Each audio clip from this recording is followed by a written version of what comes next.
All right. Hello and welcome to Hello Governor, the podcast. As always, I am Abdullah, and this is the first episode of 2026. Still getting used to that, but we're here. It's crazy. My guest is Dan Warren. How you doing, Dan?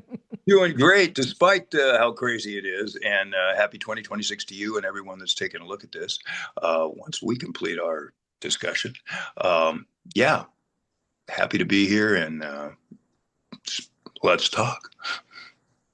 Um, it's interesting. It's interesting looking back at your career because you're one of those guys who was around in during the Robotech days, and that's a whoo, that is a that's one of those things where you look at an actor's credits and portfolio, and it's like, are they still working? And it's like, oh yeah, he's still working. He's still doing anime all these years later. But I love what I do. I mean, I'm very, very fortunate in that the definition of a great job is, find something you love and get paid for it.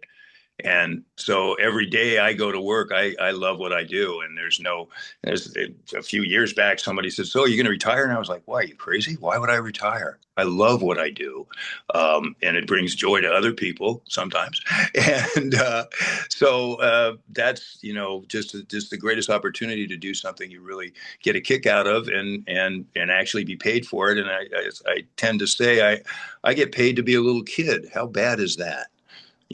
I can just make voices and have fun and act, and wow, yeah, I'm very, very fortunate. When you originally got into anime dubbing, was that something you always wanted to pursue? And when you got into it, did you picture yourself doing it as long as you have? Well, initially, I didn't know anything about it. Basically, it just came about from one of those random meetings with somebody else who said, "Oh, I think this might be good for you. You might want to check that out," kind of a thing. Um, because back in the Robotech days and a little prior to that, so this is the mid '80s. Um, the There was a studio called Intersound that recorded a huge amount of stuff, and they had Hispanic clients as well. So there were people recording stuff in Spanish, and there were people recording stuff in English, and there was an area that you could record down below. There's a downstairs, and then there's all these different booths and things. So it was quite a bit of fun and really crazy at times because the hours they were going almost like 24 hours a day, and so you might get a call at 10 o'clock at night saying, "Can you come in at 11:30?" It's like, sure. It was weird because that was just when it was convenient, and so you'd go there, and if they hadn't quite finished, the person that was ahead of you, you'd just sit in the hallway and talk to each other and have a sandwich or something. It was a great camaraderie and just kind of a crazy thing. But Intersound is the studio that I kind of got invited, not kind of, I did get involved with doing a lot of anime there. And that someone introduced me to a woman by the name of Bird Elman, and Bird has passed away maybe 10 years ago or so, but she was just phenomenal and one of my closest friends. Um, at, Once I had met her there, it was just amazing. But she was the one that said, asked me to audition for some of the live action dubbing of the Filipino movies that were a lot of magic and very gory and very just crazy magical stuff. Somebody flying out of a giant flower with a sword ready to go and decapitating somebody on the other end of the sword, and it was just crazy stuff. But after auditioning for it, she just kind of went, "I think you're going to be good at this." And I went, "Oh, thank you. Great." And she was instrumental in introducing me to other people, and eventually meeting Carl Masick and with the Robotech stuff. And so that was kind of the beginning. I didn't really have any direction to that. I mean, at that point, the reality was I have a job. That's so great. I'm there. Wow. I think everybody that was working on it was more delighted just to be working than to look at any further repercussions in a positive way from doing it, except that hopefully work more. So yeah, I kind of fell into it because I'd started doing a little voiceover stuff in college. Actually, somebody asked me to narrate a term paper that they put together, or not a full giant term paper, but a little project. And so I did that on, I think it was on Hermann Hesse. So I'm sure it was a very entertaining psychological. I really love to hear it now out of curiosity, but I know it doesn't exist. So yeah, so I'd been doing some voice stuff, and I sing as well, and so I my voice was easily adaptable to talking in front of a microphone as well. So yeah, and no long term. Oh man. It was just like I love doing this. I hope I get another job, kind of a thing, and not like I bet this will be phenomenal. Looking back on it 40 years later, there no thought of that. But now it's so easy to look back and go, wow, there's just so many things that were utilized in this show that were uncommon in Robotech, uncommon to other animes or just stuff that you were being seen. It was much more real in a lot of ways, and truthfully, excuse me, I don't even remember how many people over the years have told me that they actually joined the Air Force or the service in general based on the show and the integrity of the character that I portrayed as well, and just the humanity of it and the reality of it. So that's just such a testimony to the writing and the adapting and everything that Carl did with the show. So I'm just so, again, I've been so fortunate in my life and be able to do this and have the connections to these people all these years later is just tremendous. Yeah, it's crazy looking back at your career because again, like, someone who, is I don't want to say historian because that's like way too pretentious of a title, but as someone who has an interest in looking back at the different eras of anime dubbing, like you've pretty much been in most of them. Like you were in the early days, the middling period, and the current period. So it's kind Mhm. of interesting seeing your acting style go from like the early days to the 2000s era to where it is now. And I'm kind of wondering like was there a difficulty getting used to the different styles of acting as you as the times change and as what do you call it The tech. perception. Oh, good. Go ahead. Yeah, I mean, I think I'm okay. Let's be serious. Like, let's be serious. Like in the early days, we did not really care all that much when it came to being faithful to the Japanese, to the Japanese Yeah. incarnations of these shows. And as time went on, nowadays it's like they're trying so hard Oh, sure. to be more respectful of that, and actually because the for the longest time there's this whole stigma against like subs versus dubs. There's still a Oh, stigma. sure. I'm not gonna get into it. That's a whole other discussion, but but my point is like what was it like going from because seeing as you've been again you're one of those rare actors who's worked in anime for all these eras. What was it like gradually getting used to the different acting styles as Well, the years went on? the styles and I will discuss that and also the fact that just the technology because back in the 80s, when you're recording, you probably know, but there's beep tones to let you know when you're supposed to start recording. So that in your headphones, you'll hear beep, beep, beep. And then the imaginary fourth beep is when you would start so that you can sync it up and match it to the lip flaps.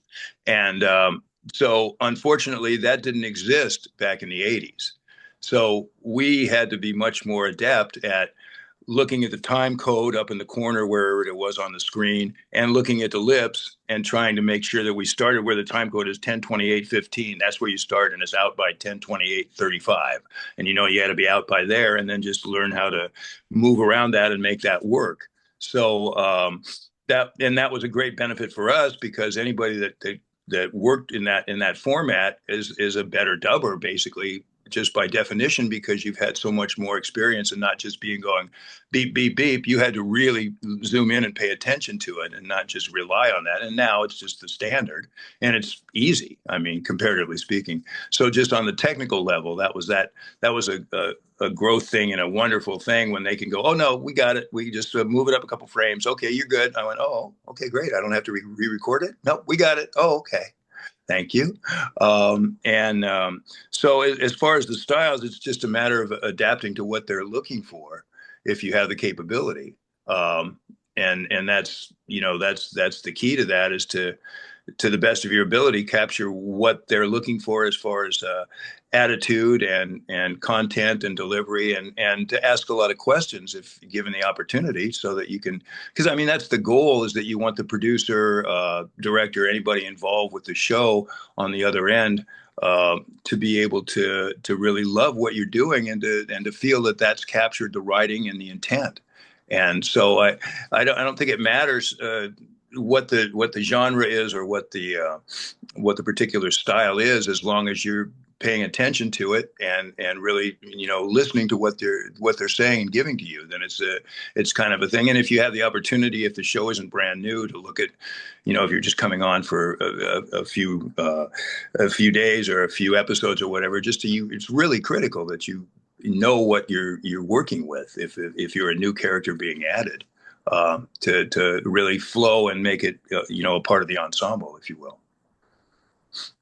So there was never much of a learning curve with you when it came to dubbing. It was something that was easy for you to take on, right? No, absolutely, and that's another thing, that working with the beeps.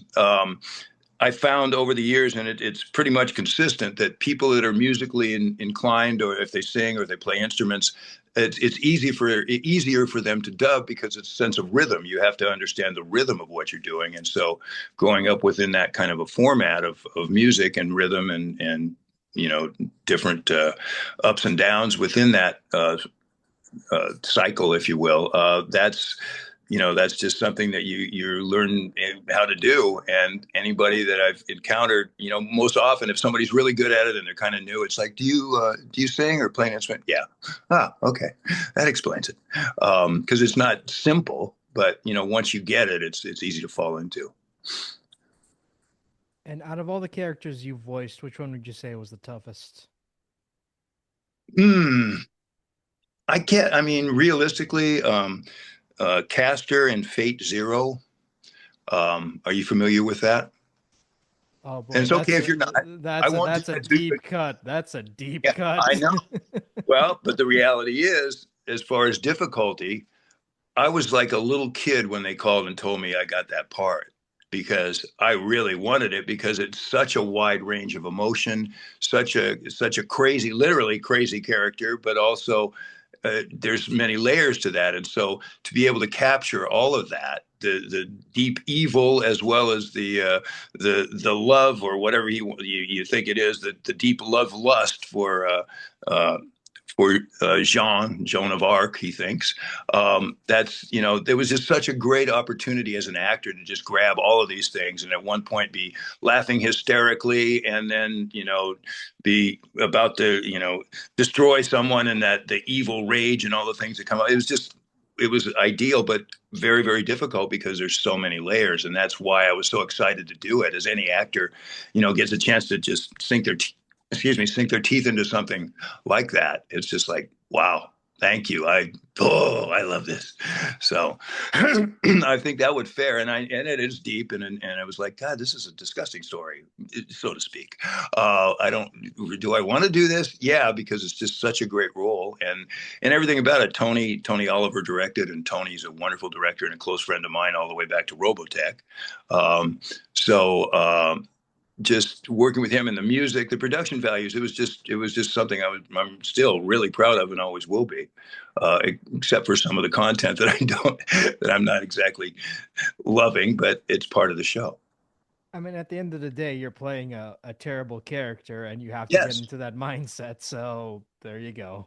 Well, I mean, and that's it for anyone. If you can find the humanity in any form, if it's there in a character that's horrible otherwise, to be able to find that, it makes it a far more interesting character, and it makes it for the viewer, I think, to just see, oh, there's some tiny fleck of a heart there or something, and it's like, oh wow, they're suffering despite how much they make other people suffer, and they're, yeah. So yeah, just to find those things, that's always a great quest.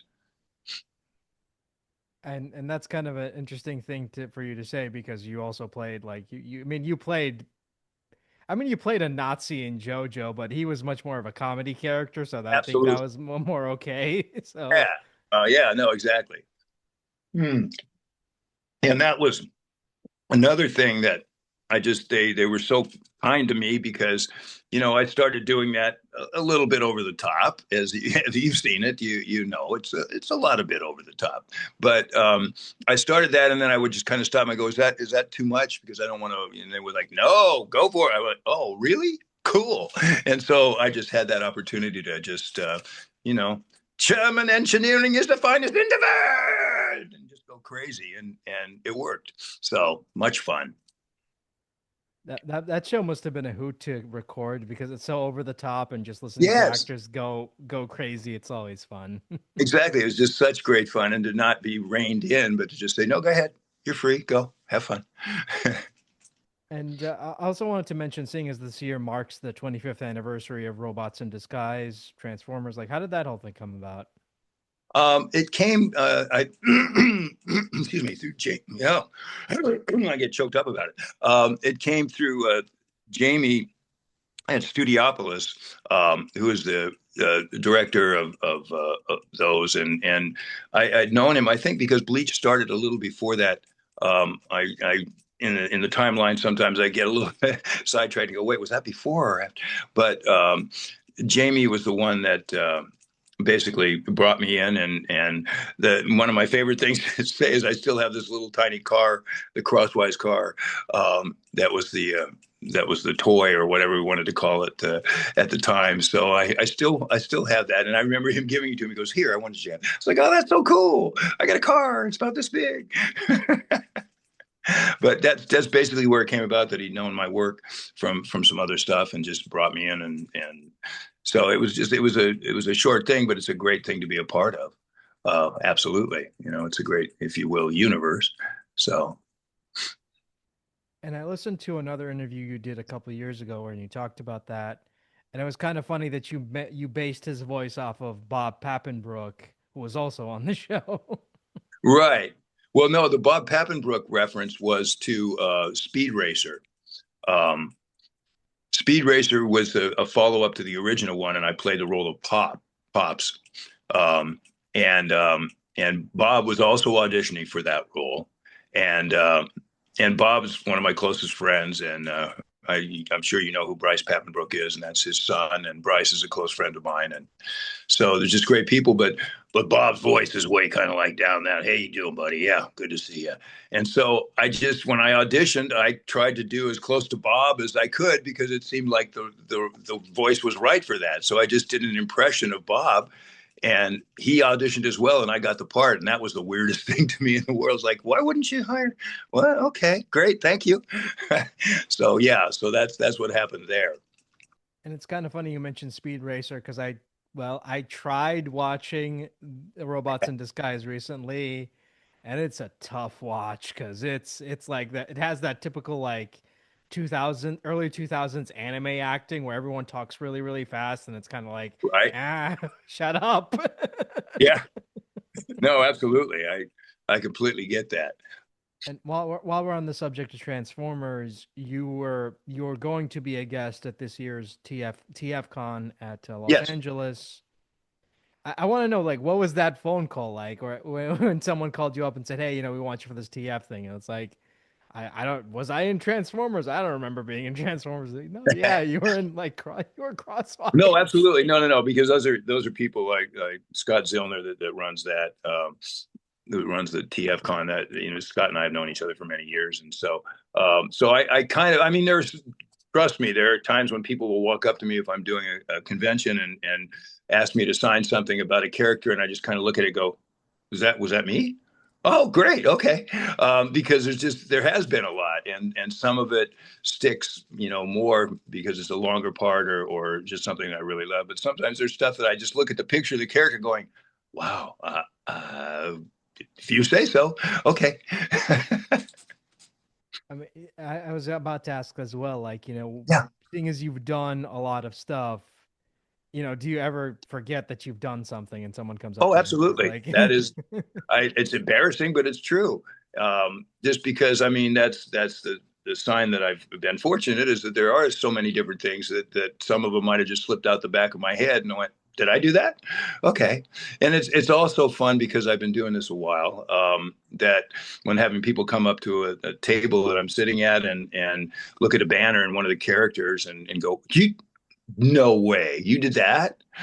It's just fun because I've done things that are varied in attitude and voice and just to know that people have no clue that I feel like that's when you really done a good job. They're not even sure who necessarily is doing the voice, but they really like it or it works. I mean, I know there's some characteristics to my voice that are you know it if you hear it after enough, but still, just to be able to create something that even me, I know there's stuff that I've done that I'll listen back to, going, is that's me, right? Is it? Yeah. Okay, yeah, that's me.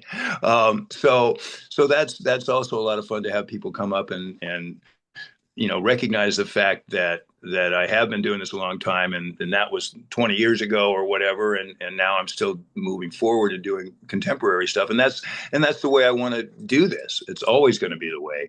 Is yeah, I'm known for stuff I've done prior to right now, but I'm also working on more stuff currently, and we'll always want to continue doing that just to move forward. I'm sorry, there was a little gnat that flew by. If you saw that, that's what that was. So yeah, I really get a kick out of doing all these different. Anytime I get a chance to do a voice that's a little odd or strange or whatever. Because I'm doing something now that I can't really talk about, but here I am talking about it just to demonstrate what I'm saying. There is a character that is much of a magician or that kind of a thing, but to take it, into the realm of power and convention and different things like that, and to be able to do that and play with that to get that sense of a regal character or someone that has a lot of power. That's a lot of fun, and it's just the creation of these things is just wonderful. Whether it's on camera or on voice wise, it's just the opportunity to create something that lives hopefully and lives in a place that people really want to continue watching that life. I just made that up. Thank you.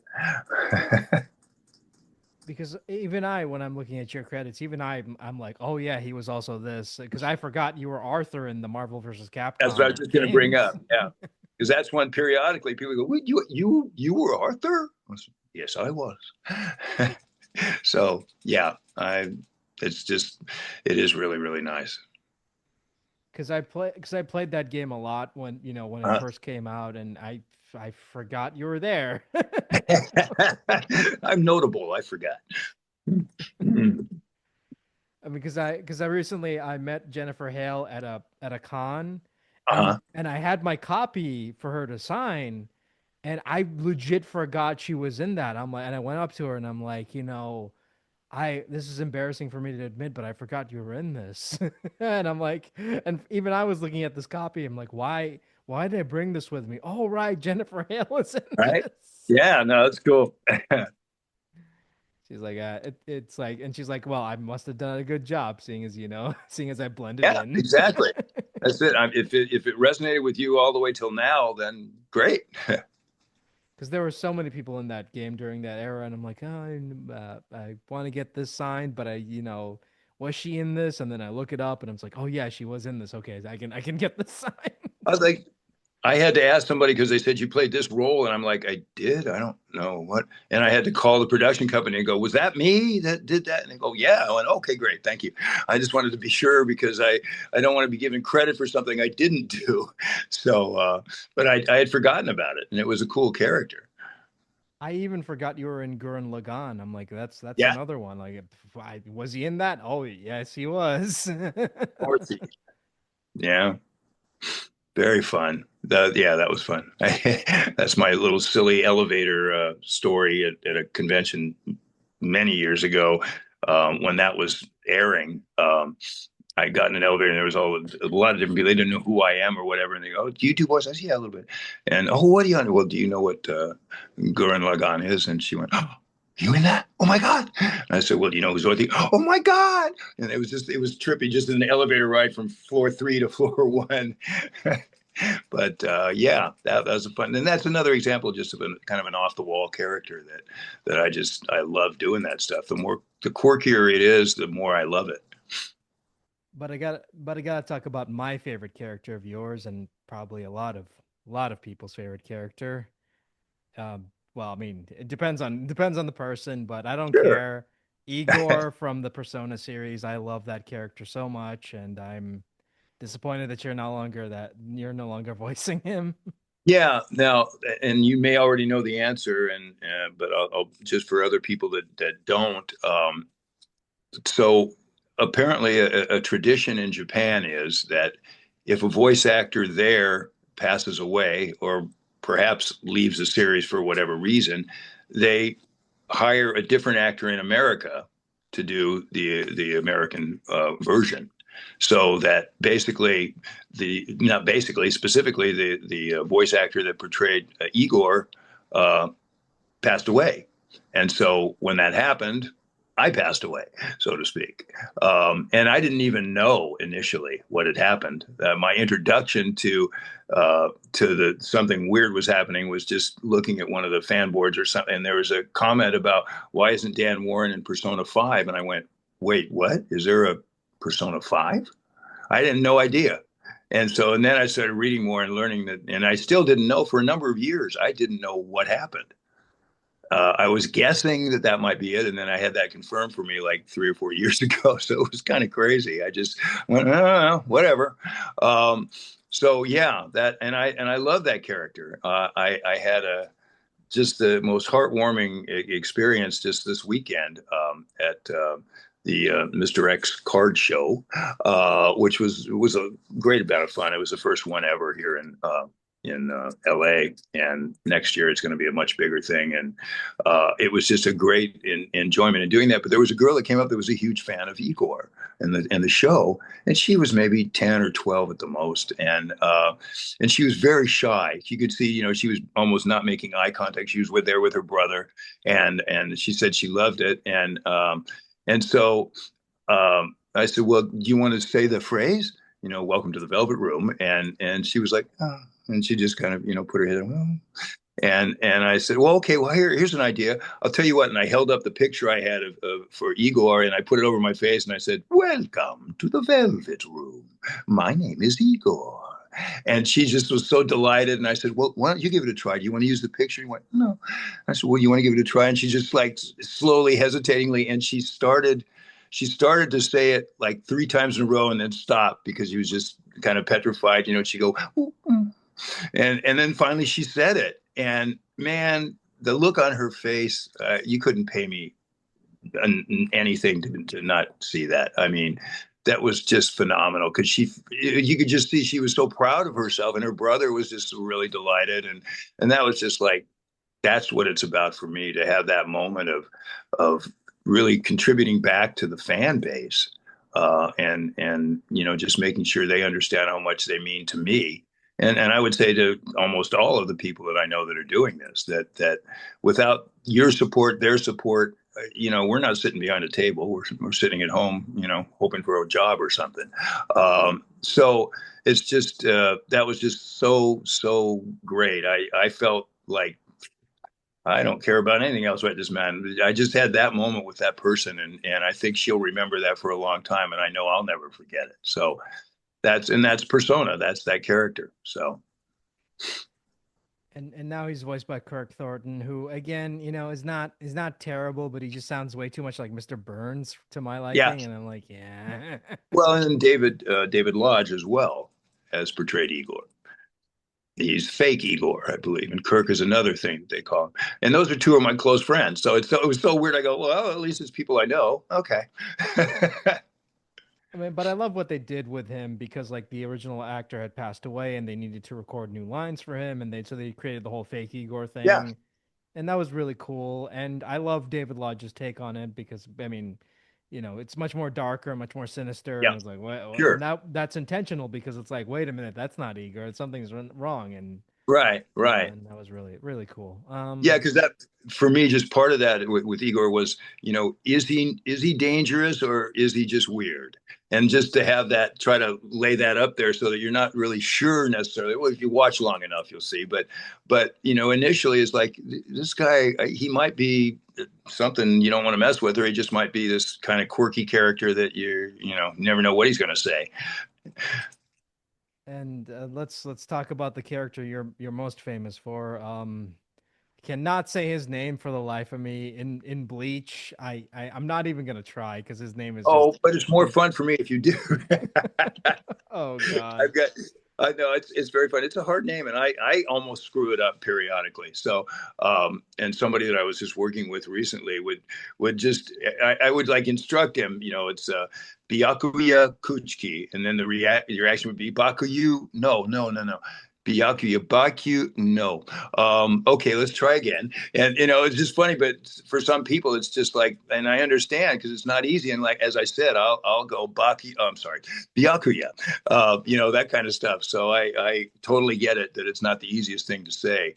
And I love this character because there is so much about him that is positive and is something that you respect people for, that they believe deeply in what they believe is right, and act accordingly. And it's either right or wrong. This is black and white with him on so many levels, and then just to slowly evolve so that he can see that there's more to it than the law, and his connection to his sister, to Rukio. But I love my kind of simplistic take on Byakuya is from the standpoint of, it's like he's like Clint Eastwood with a kimono. He's a badass that doesn't have to talk loud and doesn't have to brag. But if you challenge him, your chances are you're going down. And so just to know that you have that power if necessary, but to not be swollen in your own self importance because of it. I really enjoy that, and just to play somebody, because that's not like me. I mean, he doesn't understand what the term sense of humor is. He has no clue.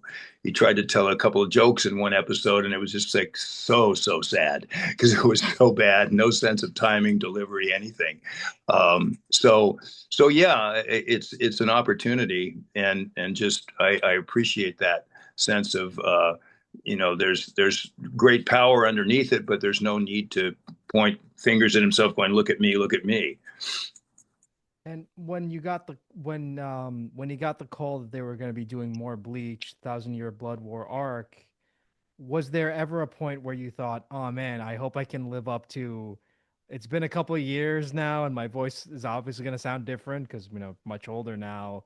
Was there ever a point where was there, did you ever feel like, "Oh man, I hope I don't screw this up," because it's been a Yeah, no. while. As soon as I was told that they're going to be doing it, and do I want to continue the role, I was like, yeah, absolutely. You kidding me? Sure, I'd love to.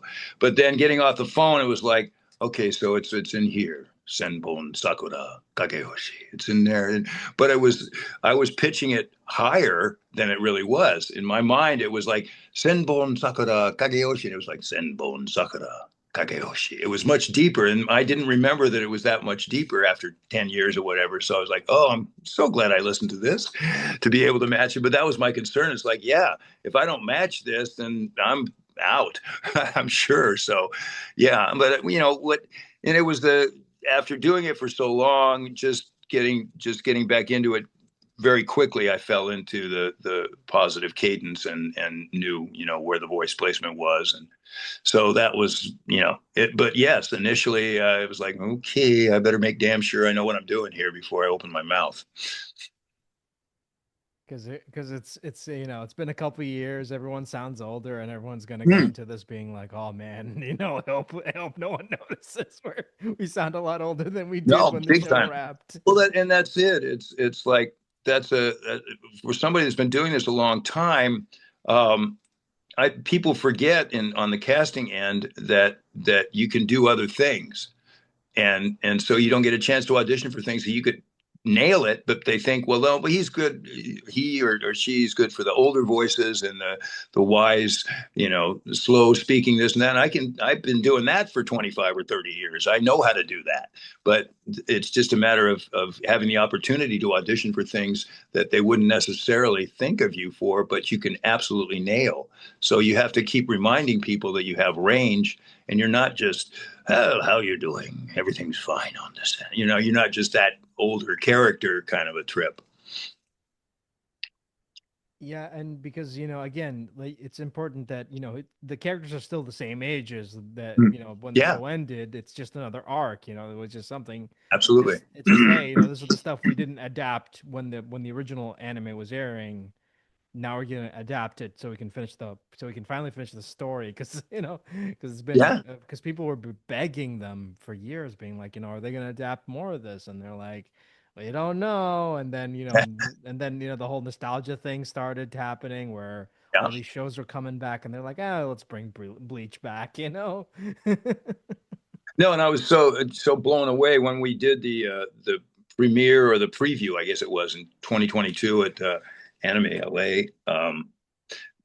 That the place that they did that in was the largest banquet hall or whatever room that they do for screenings and things like that, and it seats, I think it said about 2,000 people. It was standing room only, and when they showed that the new animation, people went nuts, and it really looked phenomenal. Because I was doing the little panel with Michelle Ruff, and as my sister Rukia, and we were just looking at it, going, "Oh my God, look at this! This is so good!" So it was very exciting. And just to see the audience reaction was massive. So yeah, it was just such a nice, suddenly, okay, we're going to be doing this again. Yes, this is cool. And we got a built-in fan base and they're loving it. So yeah, uh, it was a special moment.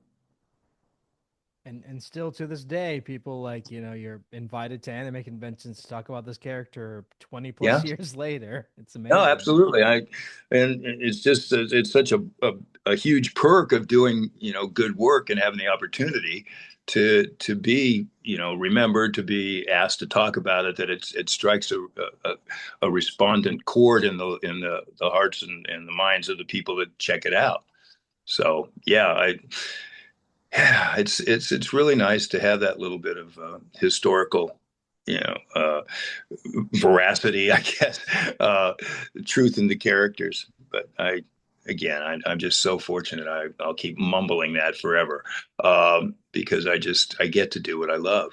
And also on a little quick sidetrack is also the fact that I've done a lot of voiceover stuff over the years that has nothing to do with anime or anything like that, for documentaries, and I narrate audiobooks. I recorded over 250 audiobooks. So I keep trying to expand that world as well, just to be able to do different stuff, because I love it. It's always a challenge, and it's such a wonderful feeling to be able to capture what they're asking for and really do it well. And another character I wanted to talk about, and it's another legacy character, is Jigen in Lupin the Third series. Mhm. And that's I know that was a controversial thing when they announced that that they were going to be doing movies, and none of the original English cast members were going to reprise their roles. And boy, were people Oh pissed. yeah, hell yeah. Well, Epcar Richard is a good friend of mine as well, and so is doing Zenigata in the one that was just released, and me doing Jigen. That was and I was like, when I first auditioned for Jigen, I was like, why are they auditioning? Richard does this. What's going on? And I don't know what the thought process was, but I think I've done a pretty good job in the fact that people are asking me to sign autographs for that character. So. Um, but it's a fun show, the one that we just did, that was just shortly out for theatrical um, theatrical purposes or theatrical moment. If you blinked, it was like, wait, it's no longer playing. What happened? As you and I were discussing a little bit earlier, it's like I have no idea what their logic or their particular attack on that getting it out there kind of a thing meant, as far as how long you'd put it on the big screen. But it's a good production, and I love the character, and I just, again, that's somebody that's a little quirky and always has a little cheroot or cigarillo or whatever in his mouth when he's doing his whole thing, and that's great fun. Um, yes, I'm just kind of reflecting, going, yeah, I'm leading kind of a charmed life, having to get to do all of this. I got to be honest. It's also weird that, by interviewing you, I've pretty much met all the reboot cast members because I interviewed Keith. Uh-huh. I met Christine at a virtual con back during the pandemic years, and now I met you. So I met all the big three. So there you go. Very cool. Well, thank you. Yeah, but I mean, it's interesting because, like, when you did the movies, the first one was, Jigen actually got a lot to do in the Right. first one. And that was kind of fun because that must have been like, oh yeah, that's pretty cool. I get to voice a character and he gets a big part. That's Yeah, exactly. awesome. His name's in the movie. And then you watch him die, or not Yeah. really, but still. Oh yeah, that's my history. For the longest time, that was a running joke with me. It's like as soon as I'd be hired to do something, I would look at them and go, "So when do I die?" Because it was happening so damn often that I was like, "Okay, I just have to know. Does he die in the third episode? Does he die? Does he live? Is that possible?" So there was just one character after another that didn't last long enough. Yeah, because again, I remember a lot of people were still to this day disappointed that your character in Robotech got Oh, killed off. I can't tell you how many guys have told me that as they were kids watching, they were just crying their eyes out and didn't, and just were protesting and going nuts about it because it was such a traumatic moment. And again, that was the reality of that show. One of the high points was the fact that it was the first anime, I believe, that really depicted what can actually happen if there's a war, if there's battle, that somebody can die, somebody will die. And so that was something that was totally unexpected. Just like having an interracial relationship, that probably the first one of those that ever appeared between Roy and his lovely Claudia. So yeah, that's that's just again doing something out of the norm and catching people off guard by having someone actually die, including me, because I didn't know that day. It was a surprise to me too. So it wasn't like, oh, and you're only going to be in for about 6 or 7 episodes. No, I didn't know that. So I was pretty bummed because I could come here in LA. It was on at like 3 or 3:30 in the afternoon on a local channel. So I could, if I was out and route, I could come home and watch me on TV and just watch the show go, this is so cool. So yeah, good memories. Yeah, because this was pre-internet, so Yeah. you didn't have the option to watch the episodes in advance to get to prepare. Now it's like, you had to find out on the day. No, absolutely. Um, and there's actually one show that I worked on that only had one season, and I'm just trying to think of the prop because there's a couple different ones that have a very similar name. But is it Monster Farm? And Monster Farm was an original animation, and it was done through Saban at that time because it was in the early '90s, I believe. And I just played a really crazy character that was just kind of like he talked almost like an auctioneer, but he was a businessman trying to buy out this farm. This kid had been left, his uncle left him this farm, and he didn't realize that there's some nice monsters living in the farm. And so, and the other guy is trying to buy out the farm and, have a monopoly of everything he wants. And so he's always the antagonist. I can't find a copy of that anywhere. I I think I have a copy of an audition I did because I love the character. I'd like to have it, and I've looked all over the internet, and I just is like, what the where? And I even called, Saban, called Jamie again to see if and he goes, no, I don't. I was like, well, damn. So if anybody listening to this or watching this knows where I can get some copies of Monster Farm, and there's two Monster Farms, and this is the one. That I'm in. I don't know who else in the other one. But it was only one season, and I think it was the '90s when it was a Saban, Saban production. I would sure love to see those. I'm just like, damn it, what? So Anyway, that's my little plug. Please help me find what I want. No pressure. So I take it like, you don't mind listening to yourself, and stuff, right? I do and I don't. If I like it, yeah, I love it.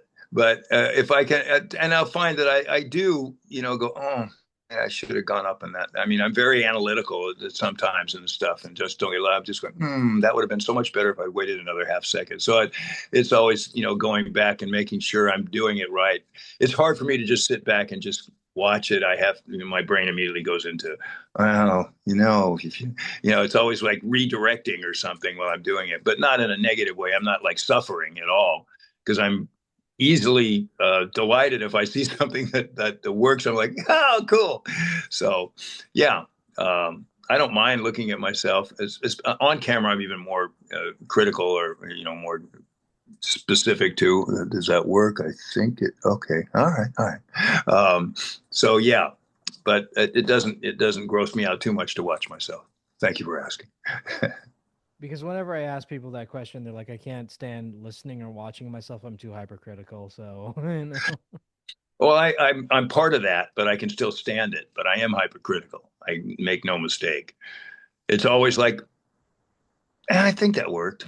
That's it. Obviously, it was accepted by the people that I recorded it for, so they must have thought it worked because they're not just going to go, okay, we'll move on. So, yeah, but hypercritical, sure, but I can still handle watching. I mean, as long as you're not calling the voice director up and being like, why did you use that take? No, why did you direct this way, dude? Yeah, I told you. Yeah, no, that won't happen. I mean, in the studio, we might discuss it, but it's not going to be after the fact going, I told you, man, you screwed it up. No. Okay, was there ever a point where you gave a line read and they're like, we gotta do it again because the lip flaps didn't match? Oh, always. That would always happen. You can't, I mean, I had a reputation at one point of doing things in one take some many years ago, doing dubbing stuff because I could, again, because of the rhythm and the background, and it became fairly easy to me. But ask me again. I just went off thought for a second. What was the question again, so I can get back I to it? mean, what was there ever a point where, Oh, you gave a line read and they're like, oh, we right. gotta do it again? Yeah, yeah, yeah. Thank you. Yeah, no, most definitely. And back before the three beeps that I was talking about, that was the hardest time because there could be any number of reasons that you were that it didn't quite work, and you didn't have the beeps to lead you in. Again, you had to be, kind of like hyper aware of the time code up in the left corner or the bottom left or the top left corner, and also one eye watching that to make sure you get that, and the other eye watching the character to make sure the mouth is working. So that would happen all the time. One of the directors when we were doing Robotech, Bob Barron, who was a phenomenal guy and old school. He'd smoke cigarettes in the booth and just like cigarette smoke everywhere in his side of the booth. And but you do it and you didn't get it right. You knew you were close, and so if you had a couple times in a row you didn't get it, he goes, "Oh, well, we got it surrounded. Let's try it again." That was kind of we've got it surrounded was the standard. And then there was another director that was very quick to cut you off if it wasn't quite working, and that was easy. It was like late. Okay, I guess I start again. Yes. Okay, late. So you started too late, and that was the whole point. So different directors have different ways of doing that because you have to be diplomatic. If somebody's not giving you what you want, you have to find a way to get them there without insulting them, without making them uncomfortable. So it's directing has its challenges as well on so many levels. Okay, how do you feel about line reads? Have you heard from anyone that said they're great? Not a single actor or director I've And ever yet, and talked to. that's and that particular string of victories remains. No, no, I have never met anyone. If I'm having trouble with something and I just can't seem to get it, I will ask sometimes. What rhythm are you hearing, or what's the music to this that I'm not getting? Because sometimes you don't, but most of the time, yeah, it's not that difficult to see or hear what they want, and then to be able to follow through, but know that the director is working from what they think is the best thing for the whole show. And if you have a problem with a particular line or attitude and whatever, that's when you can discuss it. But yeah, line readings, it's annoying because it takes it out of your hands as being a creative, and you just suddenly a copier. You put it in the copier, and then you get it back. And so, yeah, I don't know anyone, as you said, you've never encountered anyone, because 98.9% of the time, it's like, stop. I don't want to hear that. Let me be creative. Let me do what I can do and see if I can give you what you want without you telling me exactly the rhythm and the word. And so no, I've yet to ever meet anybody that likes them. But at times there may be and there's some directors that are very good. Do you mind if I just give you a little write cut of what I'm thinking about it? No, go ahead. And then going from there, as opposed to going, so here's what I want, and then okay, okay. And you have to get out of the way of your ego at times, because you want to get out of the room when that starts happening, because you don't want to be working with somebody that's giving you line readings, especially if it's more than one time. So that's I think most actors that I've encountered and that I know would feel the same way. I mean, it's even terrible when you give a read and they're like, okay, do it again, but like this, or do it again, but like that. And it's like, just tell me what you want and I'll do it, you know? Right. Well, that's it, and that's the job of the director, is to be able to relay that information to you in a manner that you can understand, and then give them back what they're asking for. Um, and it's a science. I mean, because if you do it poorly, it frustrates and possibly embarrasses the actor, because they're not giving you what you want. And so you have to find that middle way of getting your point across, but doing it in a manner that is easy to understand. Yeah, it's difficult, especially when you're doing anime and you guys have to, get the stuff out as quick as you can. Sure. And also, I also want to ask, like, seeing as you do a lot of conventions, Mhm. alongside acting and all this other stuff, how do you balance your work and personal life? It's not really a problem. There's no because I've made a lot of friends doing these conventions, as far as working with different people and different producers of the conventions, and different people that are working as a handler. And that terminology, for anybody that doesn't know, is that generally you're working with somebody that's helping you out with bringing people up to the table and seeing what they want, and all that different stuff. So I've made so many great friendships all over the United States, and some even internationally. So it's a great feeling of I don't it's part of my regular life, if you will. So there's no real issue with me trying to cram this in and fit that out and whatever else. Generally speaking, it's just that's just part of what I do. And I'm active in a lot of different things. As it may come up or whatever, but I've been a practicing Buddhist for this is the start of my 42nd year. So that helps me to chill and to really work to just really interact with people and create value. Ideally, to create value on a daily basis in any number of ways. Not to know that I have to do this, and this, but to know that myself and each of us can make a difference in our environment and the world itself by the manner in which we conduct our lives.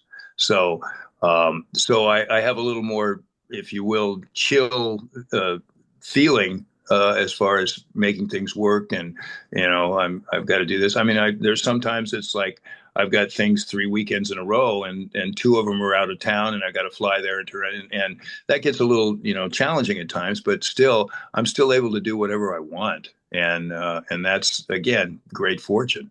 I'm just a very lucky guy. And have you ever considered doing overseas cons?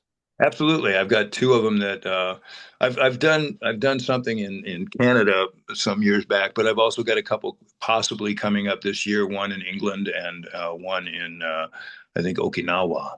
Um, so I don't know yet specifics, and I'm just waiting to hear, but I definitely that's something that I'm really trying to start really pushing for this year and continue to, because again, just to have that opportunity to meet people from another country that resonate with your work, and that's just a great fun thing. It's fun, damn it. Because I met Bryce Papenbrook a couple of years Yeah. ago at a local con here, and he's like one of the sweetest guys you'll ever talk to. Yeah, And I like, know. I've known Bryce since he was like, I don't know, 8 years old or something. yeah, yeah, very very sweet guy. And I'm kind of like, and I'm that kind of guy who's like, I hope they get more voice actors to come here because I love talking to people at cons. Yeah. I mean, that's the thing. You hear somebody go, people when they're doing a promo for something that's coming up will say, come out and meet me and say hi and whatever. But um, I don't care if you don't have anything you want signed. I want to say hi. If you want to meet me, then by all means. It's not like you better have something you want me to sign, or I don't have any time for you. It's not, no. Um, if I can, just have a discussion, have a dialogue with somebody, that's a win. So I really, I'm so grateful for the fan base and for how much time and energy they put into just being a fan of this stuff and really digging into. Because as you know, I'm sure uh, half the time the people that come up to talk to me know more about the shows than I do that they're asking me about that I was in. And it's just like, oh wow, okay. And so that's a challenge as well to try to be almost knowledgeable enough to be able to answer some of the questions, because some are like, this is so far above what I know. I don't know. I will admit I don't know a lot. Especially when it comes to something like Bleach, which has like a billion episodes, and Yeah. people will come up to you and be like, "Okay, so in this fight, why did your character do this?" And it's like, Oh, I don't. absolutely.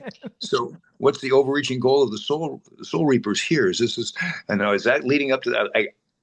Probably, maybe.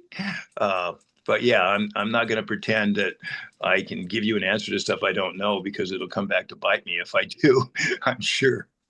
Yeah, man. That's why like I try so hard to like, not go into too much detail when it comes to a lot of these things because I would love to go into more detail about your character and whatnot, but again, it's Bleach, it's really long, and it's kind of Right. one of those things where it's like, do I really want to like do a rewatch of Bleach to to get to specific Oh yeah, moments for no, this? it's a serious consideration, and it's like a uh, it's like a lifelong quest. If you, I mean, how much time do you have, right?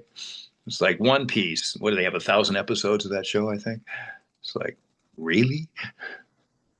So that's a commitment. That's what it comes down to. Yeah, especially when it comes to like, with Bleach, they're like they have the filler arcs and then you have the regular arcs, and it's just like I don't have time for this. Yeah, so true. Yeah, but I mean it is what it is. And like, but that's like, going to a con, you're always going to meet people who know more about the stuff than you do. And Guaranteed. and a lot of times you're just like, I'm just an actor. I show up, I play the Yeah. character. I don't know. I'm not the writer. Don't ask I don't me. know much. I am the vessel. So I will take in what you have and then provide to the best of my ability. You must get a lot of questions from people being like, "When's part 4 coming out for Bleach?" And I'm like, "I And I don't never know." know. I don't know. I keep trying to remember to call over and just ask some questions, and maybe I'll remember today. In fact, let me just write that down. Why not? Um, just to see if I can get for my own stuff, because I don't know when we're going to be recording or what's happening so far. But I know there's one more season, so that's as much as I know. Yeah, yeah, because they did like three. I mean, it's like one arc, but they do the whole thing where it's like, Yeah. different, split it up into bite-sized chunks because the animation is really expensive, and we can't like, Yep. we need time to animate this. God damn it. Very true. Yeah, I know. There's a lot. It's like, wow, there's an awful lot. Yeah, but I mean, it must be fun like going to these cons and having It's people like, great. Well, I debate mean, over that's which fight was the best. yeah, it's just so much fun, and it's great to get the input from them, about certain things that they've seen, or parts of the shows that really tickle them, make them happy to watch, or make them mad at your character or whatever, for them to get into it that much. That's really, I mean, there's like, no, I can't believe you did that. And I'm like, well, I didn't actually. That was the writing. But um, but yeah, that's so much fun to be able to stir up that response in a good way. Yeah, again, it's a great opportunity to just have a discussion with people, and the fan base, cherishes that, for lack of a better word, and I do too. Just to be able to see what people are thinking, and because that's the real test, I guess, is how are people responding to what you're doing, and is it just keep going because they're loving it, ideally. So I've been so fortunate to have that happen on so many different series over the years. So I'm happy. And I also wanted to ask, like, do you have any personal hobbies outside of acting? I've become moderately addicted to taking some photos on my phone, and then kind of messing around with them, because I've blown a few things up, and I've had a number of people ask, say, why don't you just do an exhibition or a showing or something? I was like, yeah, I should do that. But the the reality is that that's easy to say, and not easy to do, because it becomes okay, I have a few more than 1,000 pictures to look through and then see. So what do I want to focus on? Because there's different particular subjects or thoughts or concepts that I'm creating in some of these. Some of them might just be sunsets, and some of them might be clouds, or some of them might be some type of tree or flower, and I'm examining, if I open the picture up a little wider, what else is there that I don't see, and then capturing some other stuff that is hard to determine whether it's a photo or it's a painting. And that's I've created that a few times. Not that I went into it going, I'm going to see if I can create this to look like a painting, but then looking at it as it came out, I was like, damn. And so that kind of stuff. So the photography really captures, because I'm very visual. So, and I've been shooting stuff for, many decades. And initially on a 35 millimeter, but not to say I don't know a hell lot about photography, but I understand stuff visually. I see things that go, oh, that's a picture. I can see that. That's something that I've been given somehow, and so I appreciate it, and I love it. So that's a big thing with me, is photography. Anytime if I'm taking a walk, I'm always, probably grabbing a few photos from that walk, just it's something that stood out, uh, and just having fun with that. Uh, and that, as I said, that's going back a long time. That's nice to know that you're still doing stuff, something you love and that brings you joy. We need more of that in the world right now. Oh, yeah, and that's the same thing with music. I'm a person that, given the opportunity, everything I do, once I walk out the door, I would have a soundtrack behind me. I just love music that much that I kind of want to just like step outside, and then suddenly there's the music playing, going, okay, we're going forward now. This is the going forward music. Getting into the car, okay, cool. I just music, man. And I played an instrument, a couple different instruments, and sang, and my father played piano, and he had a band when he was in high school, for God's sake. So it goes way back, and I played in bands, and I just music, man, my life would be so incomplete without it, and I'm just so grateful for that. It's just that can just change my day. It takes just a few bars of certain things, and you're like, oh, okay, all right, I'm gonna be all right. This is great. Yeah, I thrive with music. I just and it's pretty eclectic, my taste, and yeah, I always big time. Yeah, man, I love just going back and re-listening to some of my favorite albums and being inspired and being like, yeah, Yeah, that's it's something else. I'll throw something out there, because they were in England a while back too. If you've ever heard of Lawrence, the band, and if you haven't, do check them out. They're a phenomenal band. It's a brother and sister that live in New York, and they've been playing together and singing together since they were little kids. And now he's probably in his maybe mid 30s, and she's in her probably late 20s. Um, but and it's kind of a soul funk, but a lot of other stuff too. They have a very tight horn section. Her voice is something that'll blow your mind, and his voice, he's the arranger, and keyboard player. His voice is amazing, and the band just. I just found out about them 2 years ago, and they opened for the Rolling Stones last year in one concert, and they're touring. They're touring internationally regular each year. But their music, if I'm feeling down, if I'm feeling like I don't want to do this, and I put that on, it's just like suddenly I'm like, okay, I'm ready to go. Here we go. And that's the effect that music has on my life. It can really just elevate me and get me moving, and their music in particular. Uh, just one more tag, and I'm not working for them, I promise, but I would. I like them that much. They have one album that's called Acoustic Ish, and they went in the studio and recorded like 8 or 9 of the songs from different albums that they've done with four, I think it's four, maybe 5 of their friends that are all lead vocalists doing background harmonies, and they're in the studio, and my God, it's good. And they're nominated for a Grammy for the arrangement on one of them, actually on this album. But that it's called geez, I was just going to say audacious, and that's not right. I just said it a second ago. The acoustic-ish album, and it's just Lawrence, the band.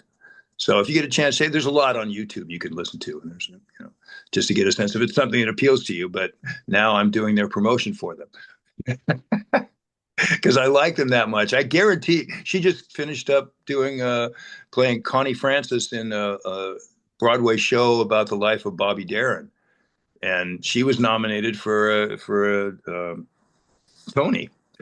So it's a very talented group, and she was in the show The Sex Life of College Girls, the HBO show that was on for a couple years. She came in the second season and played one of the lead characters. So they're very talented, and I absolutely will meet them.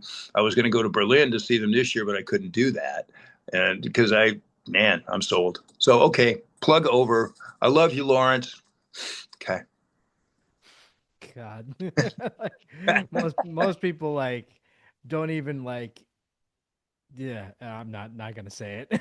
That's a Yeah. long, yeah. Be careful about like talking about stuff like that, because it's Yeah. like people are starting to be like, oh, why are you sponsored by this? Is this a I'm so sponsorship? sorry. I'm done. No sponsor. There's no sponsor here. This is just my love for the band. End of story. Yeah. Another thing I wanted to talk about, we were talking off mic before we started recording. You were recently diagnosed with ADHD, and you said you want to talk about that. Like, Yeah. how has that changed your how has that changed your life, basically? Great question. Yeah, I was diagnosed in December of 2023. And the only reason that happened was because I just wanted to check and make sure that my memory was intact as much as it should be, or, if there was anything faltering or whatever, just to be aware in my life. And then started talking about behavior, and it suggested that I should get tested for ADHD. I went, okay, fine. And turned out the memory is fine, but the ADHD was also absolute. And so that was, for me, that was just like mind altering to have an answer to so many of the questions that I'd asked over the years. And the main one, without the cussing in it, was, what's wrong with you? Um, and never having any answer. It's like, why are you so angry all the time? Who are you mad at? What's happening?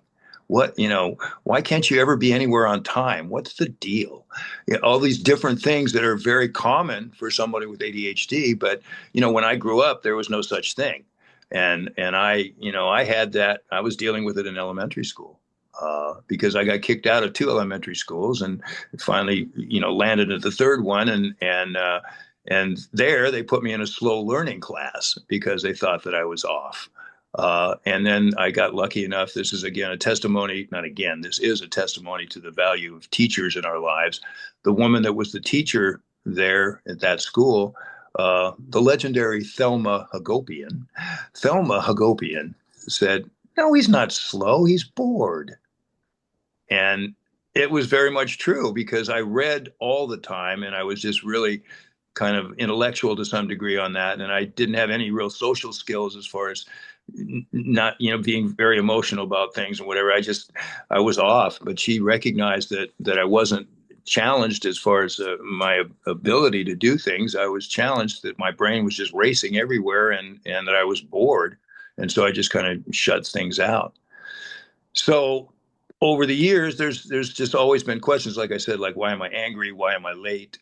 Why is this so hard for me? Other people, this is easy for them, but I can't figure out how to put this together.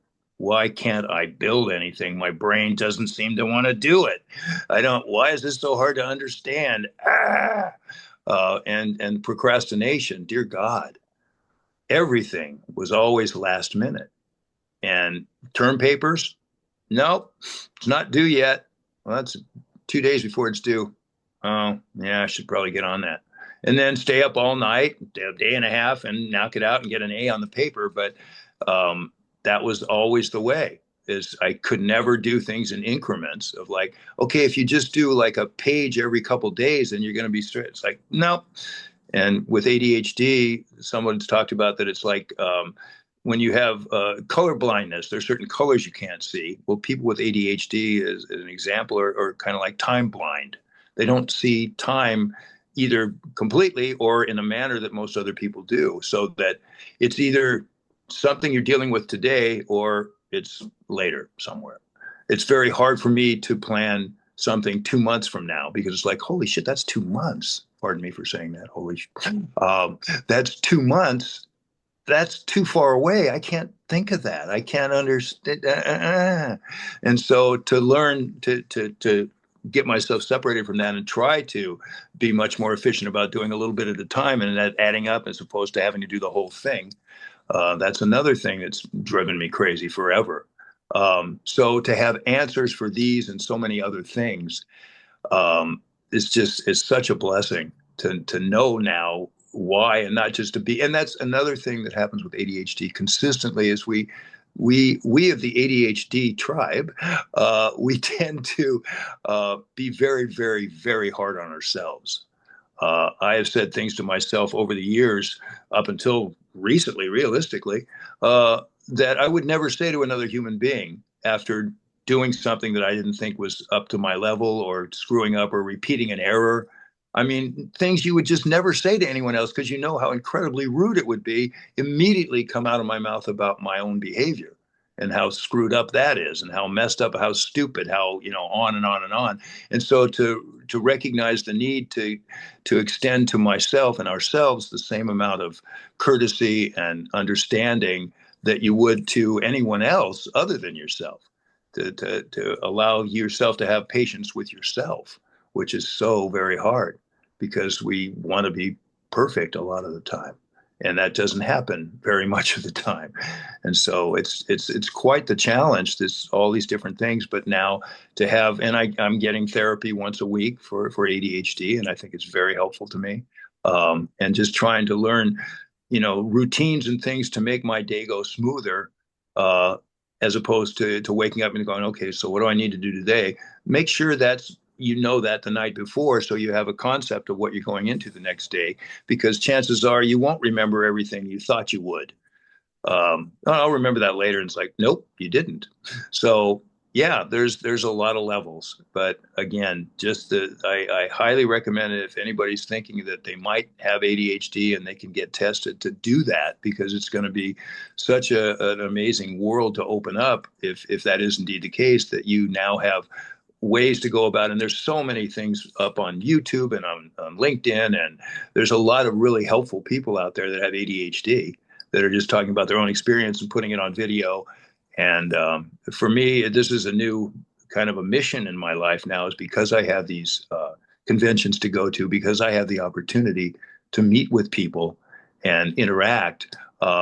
I can talk about ADHD, as I told you earlier, wearing the hoodie and all that stuff. It gives me a chance to hopefully give something back and help people understand what they're dealing with, and to know that they're not alone and that they're not really weird or strange, that so many other people are feeling and doing the exact same things. So that to me is like, God, what a bonus. Now I get to go to the conventions and I actually can do something, give something back just for, just bringing it to light a little more. But just, I really had no idea the amount of people that are impacted by this. And man, it's just, if any little bit I can do to alleviate somebody a little bit in suffering as much as they might, that's another benefit, another opportunity. Yeah, because like I told you, someone had told me like, do you realize that Dan has ADHD? And I'm like, I'm not surprised by that because it's like, like I told you, I watched like whenever I book someone for the podcast, I go back and listen to other interviews they've done or panels or whatever to get to prepare. And I noticed like, something's kind of off about this guy. I don't know what it is, but something's off. Well, do I'm me a not. favor between you and me at your leisure, go back and look some more and get back with me and tell me what those things are. I'm just curious. I'm not mad or I'm not, giving you any hassle at all about it. I'm just curious. So when time permits. Yeah, but God, you're asking me to be like, hey, go watch like 20 hours of Oh footage that no, no, you. I'm not doing that at all. No, I didn't say 20. I don't want you to do that. Do it if anything comes up that you can think of specific. Not right now, but whenever. That's fine. I'm just trying to see. It's like more knowledge. Thank you, in a good way. Yeah, but then again, when you ask someone to do that, I'm kind of like I'm not an expert. I want to make this clear. I'm Oh not no, a no, no. medical I, expert. I'm no, this not is your. like. This is what resonated or reflected with you. So it's fine. But again, it's not necessary by any means. I'm just curious. No, because I was like, is he on the spectrum or is he, ADHD? And I'm like, oh, ADHD. Okay, that kind of makes sense. Okay. That makes sense. I get that. Yeah. Because I remember talking to someone who did have ADHD and same symptoms like they would get real hard on themselves and I'd not understand why they would do that. I'm like, it's fine, whatever, but they're like Right. they'd get hung up on this one thing and I'm just like just move the F on already. Come on, dude. Okay, we're okay. Move on. Yeah.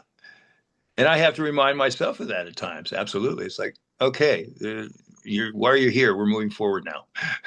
So, Yeah, but it is but I do admire you for using your platform to talk about this stuff because a lot of people like don't like discussing mental health or stuff like that. But I do think it's important, and I do think that if you have any platform and you're not talking about the stuff and what you're going through or it's helpful like listening to other people talk about yes. their things. And I'm not asking you to solve all the world's problems, but Really? it No? is Yes. No, I get that. And yeah, just that opportunity to meet or talk with someone that's sharing the same experience that you are on some levels. That's just such an uplifting opportunity to just go, oh, okay, it's not just me. It's other people too. And from the standpoint of me as an actor, that here's somebody that is successful and happy with their life that is dealing with the exact same stuff I am.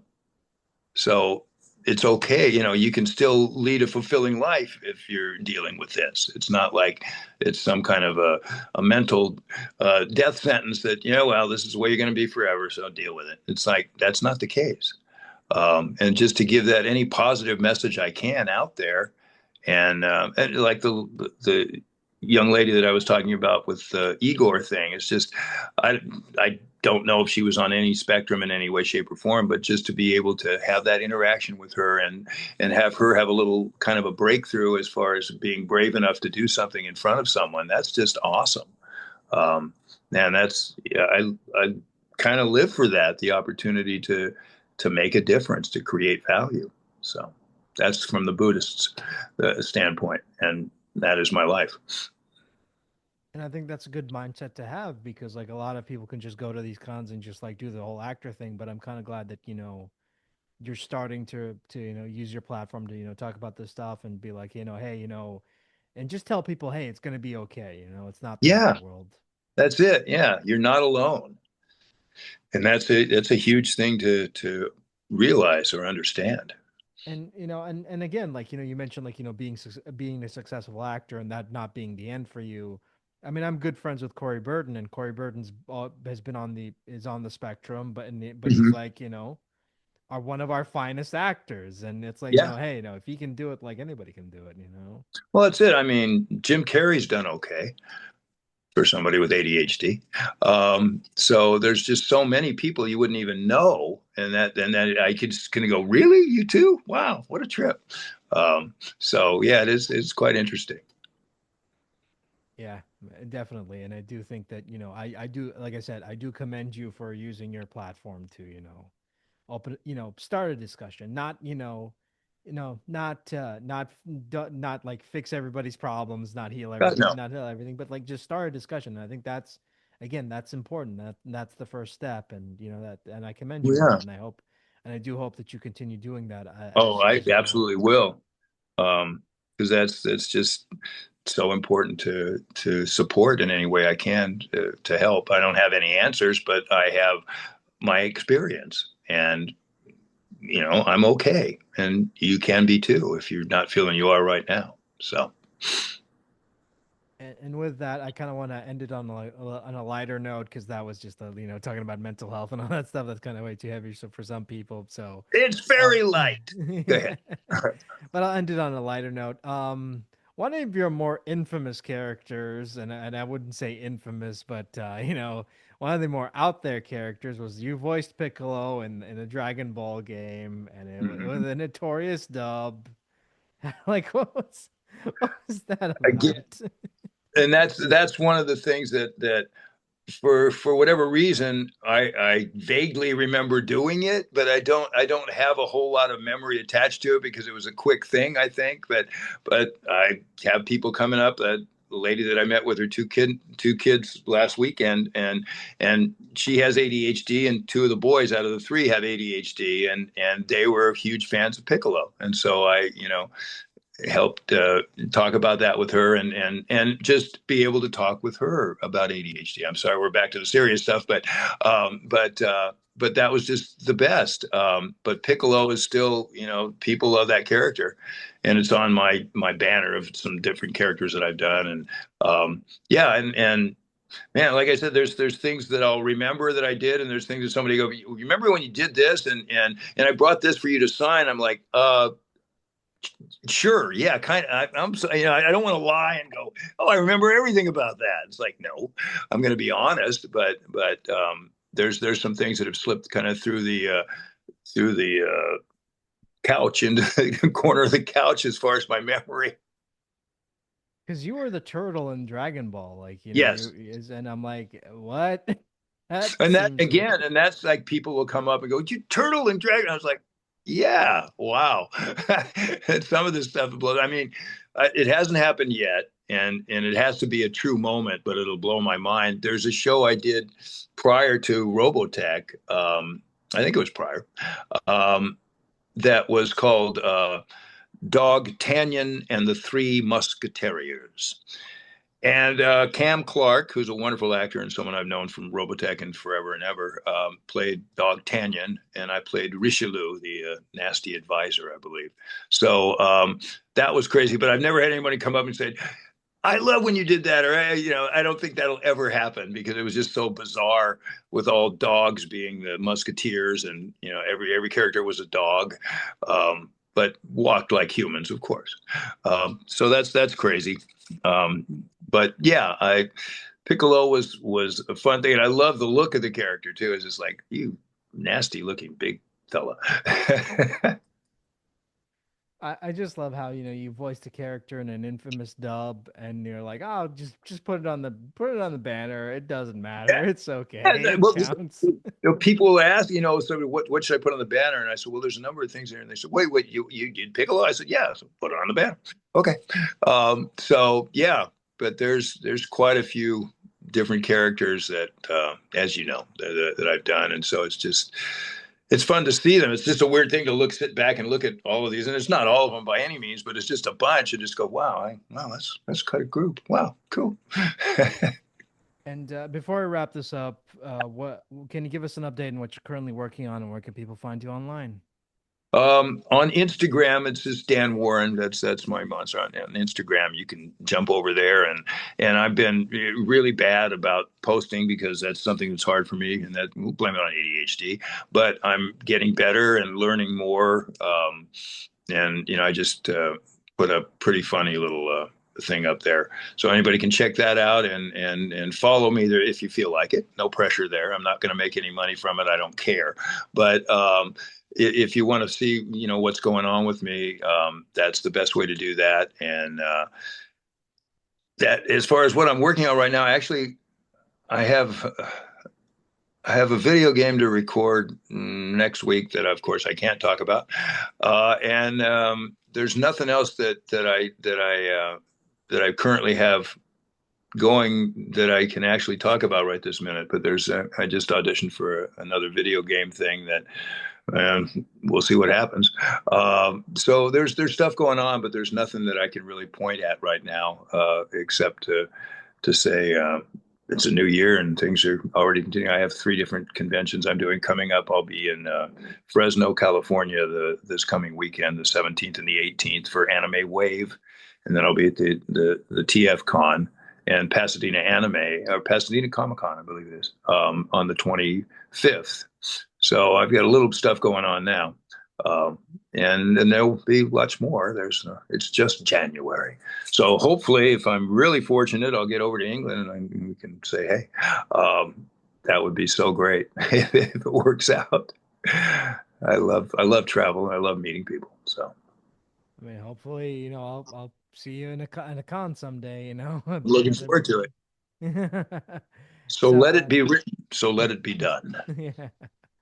So yeah, thank you so much for taking the time out to do this. This has been a wonderful conversation, and if you ever want to come back, you know where to find me.